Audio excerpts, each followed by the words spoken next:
मुफ्ती साहब शादी जे वक़्त रुख़सती लाइ 300 माण्हू कुंवार जे घर वठी वञण ऐं 300 माण्हुनि खे मानी उन्हनि जे मथां लाज़िम करणु सही आहे या न? अमूमन बाज़ इलाक़नि में इहो रवाजु हूंदो आहे त जॾहिं रुख़सती जे लाइ कुंवार खे रुख़सत करणु वेंदा आहिनि त पाण सां गॾु हिकिड़ी 300 माण्हुनि ते मुश्तमल हिकिड़ी जंज वठी वेंदा आहिनि ऐं अॻिलनि खे फ़ोन करे ॿुधाईंदा आहिनि त असां सां गॾु 300-400 माण्हू आहिनि, रुख़सती जे लाइ अचूं था, इन्हनि समूरनि माण्हुनि जी मानी जो इंतज़ाम तव्हांखे करिणो आहे।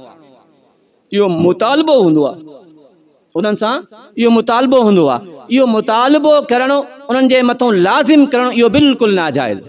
शरीयत में कोई, शरीयत में रुख़सती करण जे लाइ काथी साबित न आहे।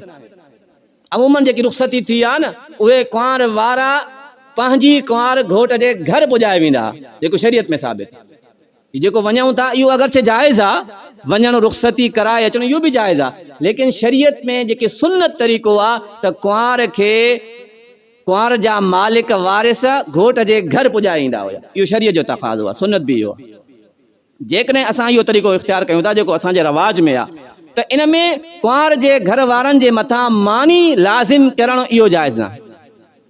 मानी लाज़िम करणु, कुंवार बि उहे ॾियनि, ॾाज बि उहे ॾियनि ऐं मानी बि उहे खाराइनि, इहो त ज़ुल्म आहे न हिकिड़ो।